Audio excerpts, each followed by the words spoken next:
Assalamualaikum warahmatullahi wabarakatuh.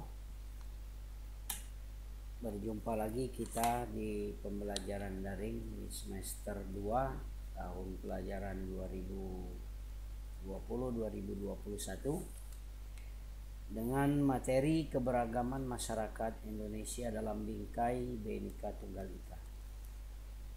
Nah, sekalian, sebelum kita melanjutkan materi, ada baiknya kita berdoa dulu sejenak menurut agama dan kepercayaan kita masing-masing. Berdoa mulai. Selesai.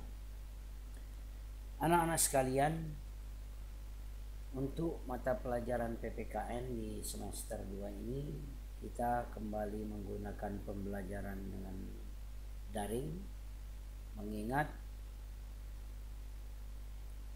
keadaan atau situasi secara umum Kabupaten Lampung Utara belum memungkinkan kita untuk melaksanakan pertemuan tatap muka. Anak-anak sekalian, materi kita di bab yang keempat semester genap ini adalah keberagaman masyarakat Indonesia dalam bingkai Bhinneka Tunggal Ika. Anak-anak sekalian, keberagaman masyarakat Indonesia dalam bingkai Bhinneka Tunggal Ika, yang pertama adalah kita akan membahas tentang makna persatuan dalam kebangsaan. Kemudian yang kedua, prinsip persatuan dalam keberagaman suku, agama, ras, dan antar golongan. Kemudian yang ketiga, permasalahan dalam keberagaman masyarakat Indonesia. Kemudian yang keempat, upaya pencegahan konflik yang bersifat SARA. Anak-anak sekalian, makna persatuan dalam kebangsaan, coba kalian perhatikan gambar berikut ini. Lalu apa yang kalian rasakan ketika melihat warna-warni bunga? Pernahkah kalian berpikir kalau saja bunga-bunga itu memiliki satu warna? Tentu tidak indah, bukan? Yang berwarna-warni. Perbedaan warna bunga-bunga itu adalah kehendak Tuhan Sang Pencipta alam semesta. Perbedaan itu melahirkan keindahan yang patut kita syukuri. Perbedaan itu merupakan sunatullah atau hal yang sudah ada. Indonesia adalah negara kepulauan dengan masyarakat yang beraneka ragam perbedaan suku, agama, budaya, adat istiadat, ras, dan antar golongan. Tentu saja ini adalah kehendak Tuhan agar Indonesia menjadi lebih indah. Keberagaman yang tidak ada harus dilebur atau diseragamkan menjadi satu demi persatuan. Namun keberagaman itu kita terima sebagai anugerah Tuhan yang akan memperindah kehidupan, sebagaimana aneka warna bunga yang memperindah taman. Anak-anak sekalian,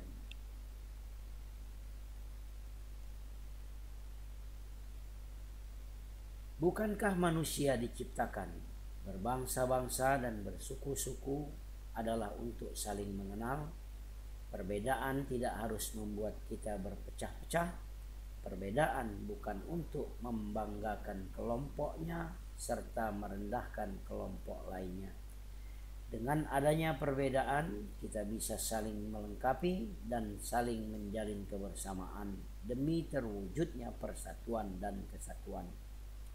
Persatuan dan kesatuan adalah senjata paling ampuh bagi bangsa Indonesia untuk menjaga dan mempertahankan keberagaman yang ada. Anak-anak sekalian,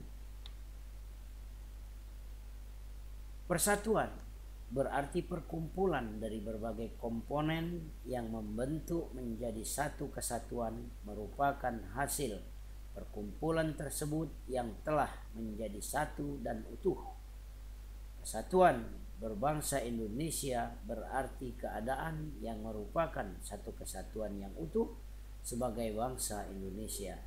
Sedangkan kesatuan bertanah air merupakan satu keutuhan di dalam wilayah yang dihuni secara turun-temurun oleh bangsa Indonesia.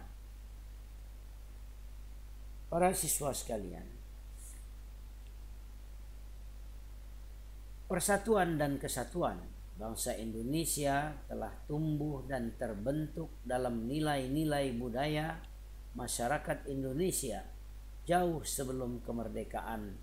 Persatuan bagi bangsa Indonesia memiliki makna yang sangat mendalam sepanjang sejarah perjuangan bangsa, karena berkat persatuan dan kesatuan dari segenap elemen bangsa, kita dapat mengusir penjajah, mendirikan negara atas kehendak bangsa, berjuang mempertahankan kemerdekaan, serta mengisi kemerdekaan dengan upaya-upaya pembangunan nasional.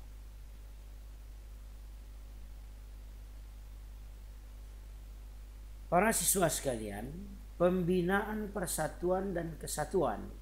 Adapun tahapan pembinaan persatuan dan kesatuan di Indonesia adalah sebagai berikut. 1. Perasaan senasib. Selama ratusan tahun Indonesia dibelenggu dalam kungkungan penjajahan. Seluruh rakyat Indonesia merasakan hal tersebut.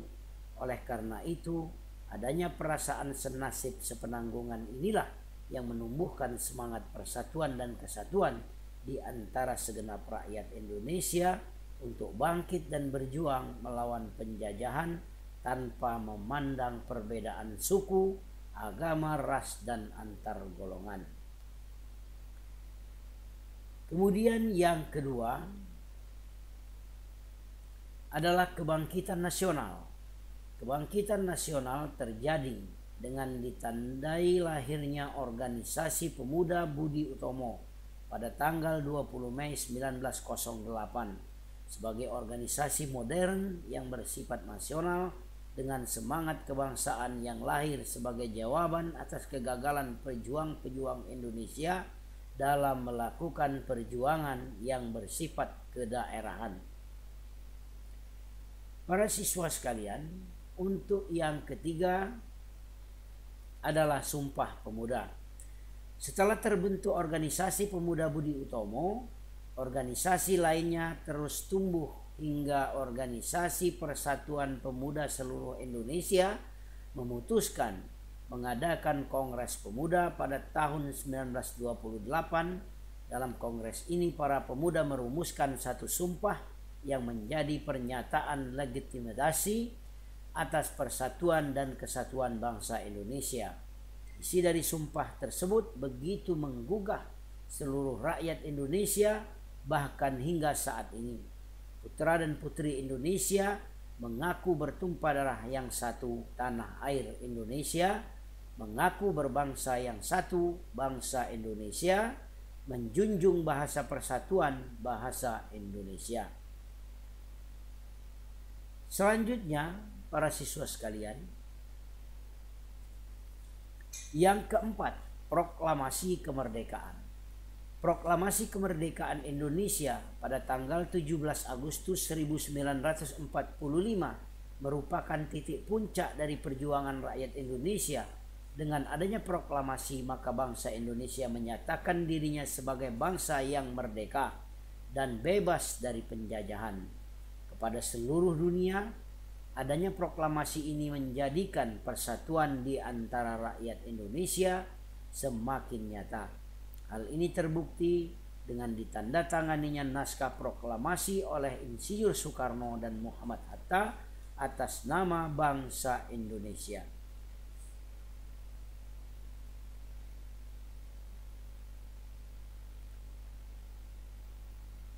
Walaupun kondisi masyarakat Indonesia beragam suku bangsa, agama, ras, budaya, dan adat istiadat, namun tetap merupakan keluarga besar bangsa Indonesia di bawah naungan semboyan Bhinneka Tunggal Ika. Persatuan dalam keragaman masyarakat Indonesia memiliki arti yang sangat penting dan harus dipahami oleh setiap warga masyarakat agar dapat mewujudkan kehidupan yang serasi, selaras, dan seimbang serta mempererat hubungan kekeluargaan antara warga masyarakat, sehingga perbedaan yang ada tidak menjadi sumber masalah.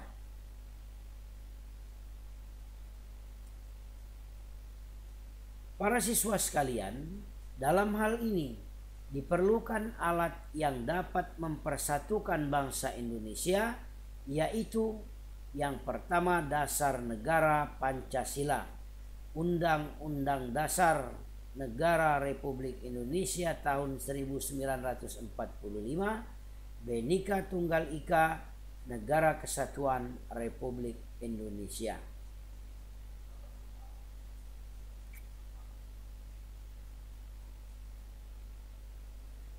Lambang-lambang identitas nasional seperti bendera merah putih, lambang negara Garuda Pancasila, lagu kebangsaan Indonesia Raya merupakan lambang-lambang identitas negara. Kemudian landasan hukum persatuan dan kesatuan bangsa. Yang pertama, landasan ideal adalah Pancasila sila ketiga, yaitu persatuan Indonesia. Yang kedua, landasan konstitusional adalah Undang-Undang Dasar 45 yang terdiri dari pembukaan alinea keempat, negara Republik Indonesia yang berkedaulatan rakyat dengan berdasar kepada persatuan Indonesia. Dalam pasal Undang-Undang Dasar 45, pasal 1 ayat 1 yang menyatakan bahwa negara Indonesia adalah negara kesatuan yang berbentuk republik. Kemudian pasal 30 ayat 1 dan 2 yang menyatakan bahwa tiap-tiap warga negara berhak dan wajib ikut serta dalam usaha pembelaan negara. Syarat-syarat tentang pembelaan diatur dengan undang-undang. Landasan hukum dari persatuan dan kesatuan bangsa. Kemudian negara dalam mewujudkan persatuan dalam keberagaman masyarakat Indonesia, kita perlu mengembangkan sikap tidak memandang rendah suku atau budaya yang lain, tidak menganggap suku dan budayanya paling tinggi dan paling baik, menerima keragaman suku bangsa dan budaya sebagai kekayaan bangsa yang tidak ternilai harganya, serta lebih mengutamakan negara daripada kepentingan daerah atau suku masing-masing. Para siswa sekalian, kita mesti bangga memiliki suku budaya yang beragam. Keragaman suku dan budaya merupakan kekayaan bangsa yang tidak ternilai harganya. Bangsa asing saja banyak yang berebut belajar budaya daerah kita. Jangan sampai kita menjadi asing di negeri sendiri karena mengabaikan budaya sendiri. Bahkan kita pun sempat hampir kehilangan budaya kita karena budaya asli daerah kita diklaim sebagai budaya asli bangsa yang lain. Para siswa sekalian, sesama bangsa Indonesia, kita harus bahu-membahu memperkokoh semangat persatuan untuk mempertahankan segala apa yang dimiliki oleh bangsa Indonesia, baik kekayaan alam maupun kekayaan Indonesia, agar kedaulatan dan keutuhan wilayah negara kesatuan Republik Indonesia tetap terpelihara, tidak tercerai-berai dengan memisahkan diri atau diklaim oleh bangsa yang lain. Seperti pepatah mengatakan, bersatu kita teguh, bercerai kita runtuh.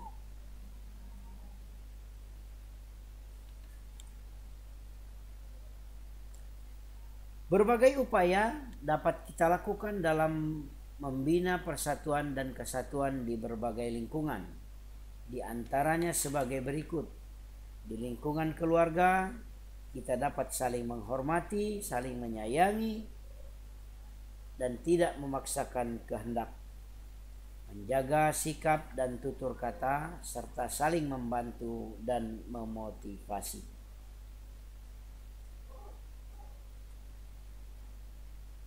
Kemudian di lingkungan sekolah, kita dapat bergaul dengan tidak memandang perbedaan, kemudian mengikuti upacara bendera dengan tertib, menghormati guru dan menyayangi teman, menghindari pertentangan dan perkelahian. Para siswa sekalian, di lingkungan masyarakat, hal yang dapat kita lakukan adalah menyelesaikan masalah dengan cara yang damai atau mengutamakan perdamaian. Kedua, menghargai budaya dan adat orang lain. Yang ketiga, hidup rukun dengan sesama warga. Kemudian yang keempat, saling menolong tanpa memandang perbedaan. Itu di lingkungan masyarakat. Para siswa sekalian, demikianlah pertemuan pertama kita dalam pelajaran pendidikan Pancasila dan kewarganegaraan yang pertama. Pertemuan yang pertama ini kita akan memahami makna persatuan dan kesatuan, kemudian kita refleksikan dalam kehidupan sehari-hari. Mengakhiri daripada pertemuan yang pertama ini, ada sedikit tugas yang harus kalian laksanakan.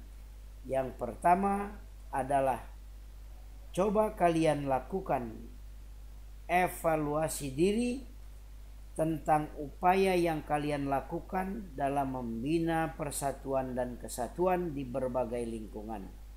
Tuliskan hasil evaluasi kalian ke dalam tabel, kemudian kirimkan ke WhatsApp Bapak secara pribadi.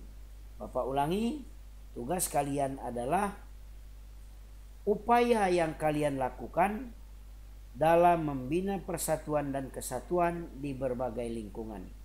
Yang pertama lingkungan keluarga, kemudian lingkungan sekolah, dan lingkungan masyarakat. Para siswa sekalian, demikianlah materi kita pada hari ini. Bapak harap kalian dapat mengikuti pelajaran ini dengan baik. Kemudian sampai jumpa di pertemuan yang kedua. Bapak akhiri. Wabillahi taufiq wal hidayah. Wassalamualaikum warahmatullahi wabarakatuh.